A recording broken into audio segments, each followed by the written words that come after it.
옛날 옛적에 소녀가 있었다. 그리고 그녀는 그녀를 본 모든 사람이 눈을 뗄 수 없을 정도로 아름답고 긴 머리를 가졌습니다. 가닥은 너무 가볍고 황금색이었습니다. 따라서 그들은 그녀를 골딜락스라고 불렀습니다. 그녀의 모든 아름다움에 대해 그녀는 매우 장난꾸러기 어린 소녀였습니다. 엄마는 항상 마당에서 걸을 수 있도록 허용했지만 집 뒤의 숲에 가지 말라고 명령했습니다. 골딜락스는 그 숲에 무엇이 있는지 알고 싶어 했습니다.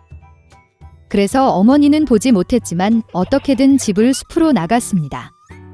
소녀는 숲에서 오랫동안 걸었습니다. 그는 베리를 찾은 다음 아름다운 꽃을 보고 새들이 어떻게 노래하는지 듣습니다. 그래서 그녀는 숲에서 길을 잃었습니다. 그리고 갑자기 그녀는 공터에서 특이한 집을 보았습니다. 골디락스는 조용히 그에게 다가갔다. 나는 걸어 다녔지만 아무도 보지 못했다. 그녀는 문을 두드렸지만 아무도 대답하지 않았습니다. 그런 다음 그녀는 더 세게 두드렸고 문이 열렸습니다. 골디락스는 조심스럽게 들어갔다. 그 집에는 곰 3마리가 살았습니다. 한 곰은 아빠였습니다. 다른 하나는 엄마 곰이었습니다. 더 작았습니다. 세 번째는 작은 곰이었습니다. 곰들은 숲속을 산책하러 갔기 때문에 집에 없었습니다. 소녀는 방에 들어와서 탁자 위에 새 그릇의 죽을 보았다. 가장 큰 첫 그릇은 아빠 곰이었습니다. 두 번째 그릇인 작은 그릇은 어미 곰이었고 세 번째 그릇은 가장 작은 곰 새끼였습니다. 각 그릇 근처에 큰, 중간 및 작은 숟가락을 놓습니다. 골딜락스는 배가 너무 고파서 처음에는 큰 그릇에서 먹고 싶었습니다. 그녀는 가장 큰 숟가락을 가져다가 죽을 가져다가 맛보았지만 죽이 너무 뜨거웠습니다. 그런 다음 그녀는 중간 숟가락을 가져다가 죽을 가져다 맛보았지만 죽이 너무 차가웠습니다. 마침내 그녀는 작은 숟가락을 가져다가 작은 그릇의 죽을 맛보았습니다. 이 죽은 뜨겁지도 차지도 않았습니다. 그리고 골딜락스는 작은 그릇에서 모든 죽을 먹었습니다. 식사 후 소녀는 앉아서 스토브 근처에 3개의 의자를 보았습니다. 하나는 크고 작은 하나, 그리고 세 번째는 작은 빨간 베개가 있는 아주 작은 의자였습니다. 첫째, 그녀는 가장 큰 의자에 올라가려고 했지만 할 수 없었습니다. 그러자 소녀는 가운데 의자에 앉으려고 했지만 매우 힘들고 불편했습니다. 마침내 그녀는 가장 작은 의자에 앉았고 그것은 그녀에게 딱 맞았습니다. 골딜락스는 의자를 너무 좋아해서 그 위에 스윙하기 시작했습니다. 의자가 갈라지고 부러져 바닥에 쓰러졌습니다. 소녀는 일어나 다른 방으로 갔다. 큰 침대, 중간 침대, 작은 침대가 3개 있었습니다. 첫째, 골딜락스는 첫 번째 침대에 올라갔지만 너무 높고 힘들었습니다. 나는 중간에 눕습니다. 너무 넓고 부드럽습니다. 소녀는 가장 작은 세 번째 침대에 누웠습니다. 그녀는 그녀에게 딱 맞았습니다. 골딜락스는 너무 편안하고 아늑하다고 느꼈기 때문에 그녀는 빨리 잠들었습니다. 곰 가족이 집으로 돌아왔을 때 그 소녀는 잠이 들었습니다. 곰들은 매우 배가 고파서 즉시 식탁으로 갔다. 그의 그릇을 보고 아빠 곰은 정말 화를 냈습니다. 누군가 내 죽을 먹고 있었다. 그는 으르렁거렸다. 곰 엄마는 또한 그녀의 그릇을 들여다보며 덜 크게 으르렁거렸다. 누군가도 내 그릇에서 먹고 있었다. 그리고 곰 새끼는 빈 그릇을 보고 큰 소리로 외쳤습니다. 누군가가 내 그릇을 먹지 않고 내 죽을 다 먹었어. 곰들은 뭔가 잘못된 냄새를 맡고 테이블을 떠나 주변을 둘러보기 시작했습니다. 아빠 곰은 누군가가 그의 의자를 옮기고 끔찍한 목소리로 으르렁거렸다는 것을 알아챘습니다. 누군가 내 의자에 앉아 있었어요. 곰 엄마는 그녀의 의자를 보고 불평했다. 누군가가 내 의자에 앉아 그 자리에서 옮겼습니다. 그러자 곰은 부러진 의자를 보고 시 큰 소리로 외쳤습니다. 누군가가 내 의자에 앉은 것이 아니라 부러졌어요. 곰 3마리 모두 조심스럽게 침실로 들어갔다. 누군가 내 침대에 누워서 구겨졌다. 아빠 곰이 끔찍한 목소리로 포효했습니다. 누군가 내 침대에 누워서 구겨졌어요. 엄마 곰이 으르렁거렸다. 곰 인형은 침대를 쳐다보더니 누군가가 내 침대에 누워 있었다. 그리고 나서 그는 그 소녀를 보고 야른 목소리로 비명을 질렀습니다. 아직도 그녀 안에서 자요. 아빠와 엄마 곰이 침대로 와서 어린 소녀가 거기서 자고 있는 것을 보았습니다. 골딜락스는 새끼 곰의 외침에서 깨어났고 매우 두려워했습니다. 그녀 앞에 3마리의 곰이 있었습니다. 그녀는 즉시 집에서 뛰쳐나와 뒤돌아보지 않고 눈이 보이는 곳으로 달렸다. 소녀는 오랫동안 달렸고 매우 피곤했고 숲에서 실종된 딸을 찾고 있는 어머니를 보았습니다. 그 이후로 골딜락스는 항상 어머니의 말을 듣고 허락 없이는 아무것도 하지 않았습니다.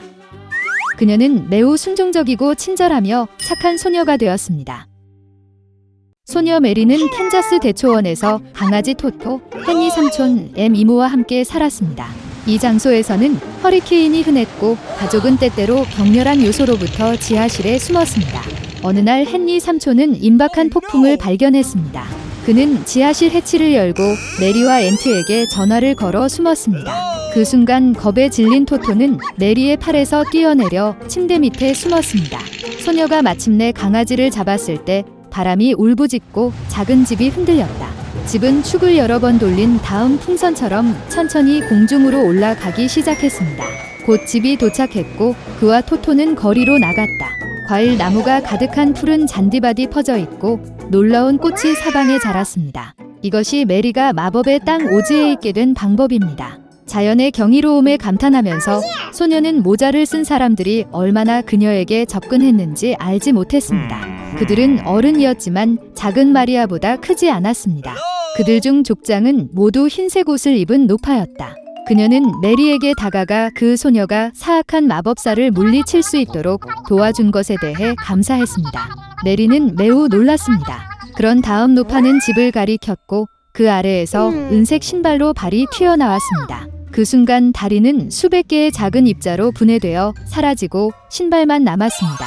메리는 정말 집에 가고 싶었기 때문에 더욱 겁이 났습니다.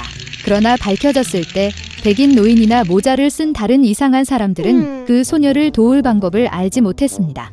그들은 메리에게 마녀의 은색 구두를 신고 에메랄드 시티로 가서 강력한 마법사 아즈를 찾으라고 조언했습니다. 그는 메리가 집으로 돌아가는 것을 도울 수 있었습니다. 에메랄드 시티로 이어지는 노란 벽돌길이 하나 있었습니다. 메리는 그 길을 따라 출발했습니다. 그녀가 처음 만난 곳은 허수아비가 지키고 있는 옥수수 밭이었습니다. 머리 대신 지프로 채워진 주머니를 가지고 있었고 그의 입과 코는 페인트로 칠해졌습니다. 허수아비는 살아있었고 그의 이름은 허수아비였습니다. 그는 메리에게도 마법사 아즈에게 뇌를 요청하기를 원한다고 말했습니다. 소녀는 허수아비를 불쌍히 여기고 울타리 너머로 올라가는 것을 도왔고 그들은 길을 쳤다. 노란 벽돌길은 메리와 허수아비를 숲으로 이끌었습니다. 갑자기 그들은 누군가 신음하는 소리를 들었습니다. 숲의 덤불에서 빛나는 인간의 모습, 양철 나무꾼이었다. 그 부부는 너무 녹슬어서 팔이나 다리를 움직일 수 없었습니다. 그런 다음 메리는 근처 오두막에서 기름통을 발견했습니다. 그녀는 나무꾼의 부품에 윤활유를 바르고 다시 움직이기 시작했습니다. 나무꾼은 오랫동안 마법사 오즈에게 진짜 마음을 얻기 위해 꿈을 꾸었다는 것이 밝혀졌습니다. 그래서 그들은 함께 에메랄드 시티로 여행을 계속했습니다. 노란 벽돌길은 울창한 숲을 통해 친구들을 이끌었습니다. 갑자기 사자가 덤불에서 길로 뛰어내렸습니다. 허수아비에게 발을 휘두르자마자 폭포가 짖는 소리를 듣고 무서워했습니다. 사자는 메리에게 그가 부끄러워 태어났다고 말했으므로 마법사 아즈에게 가서 진정한 용기를 요구하는 것을 꺼리지 않습니다. 친구들이 마침내 에메랄드 시티에 도착했을 때 위대한 오즈는 그들의 소원을 성취하기로 동의했지만 하나의 조건을 설정했습니다. 그는 서부의 사악한 마녀를 죽이라고 요청했습니다. 그리고 친구들은 동의해야 했습니다. 밤에 메리, 허수아비, 사자, 나무꾼은 서부의 마녀로 향했습니다. 그녀는 그들을 기다리고 있었기 때문에 날아다니는 원숭이들을 친구들에게 보냈습니다. 그들은 주석 나무꾼을 절벽에서 버리고 허수아비에서 모든 짚을 쏟아내고 메리와 네오를 붙잡았습니다. 메리가 절망에 빠진 서부의 마녀에게 끌려갔을 때 그녀는 마녀에게 물을 부었습니다. 놀랍게도 노파는 녹기 시작했고 곧 진흙 웅덩이만 남아 있었다. 친구들이 에메랄드 시티로 돌아와 마법사가 소원을 이행하라고 요구했을 때 오즈는 전혀 마법사가 아니라 진짜 사기꾼이라는 것이 밝혀졌습니다. 그러나 그는 친구들의 요청을 이행하려고 노력했습니다. 그래서 오즈는 허수아비의 머리를 톱밥으로 채웠고 그로부터 그는 지혜의 급증을 경험했습니다. 나는 주석 나무꾼의 가슴에 진홍색 비단 하트를 삽입했다. 그리고 그는 비겁한 사자에게 마실 무략을 주었기 때문에 짐승의 왕이 용감하다고 느꼈습니다.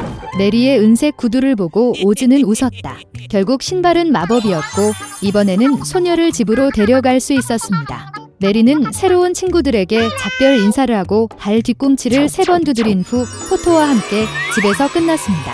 그러나 은색 신발은 길에서 분실되었습니다.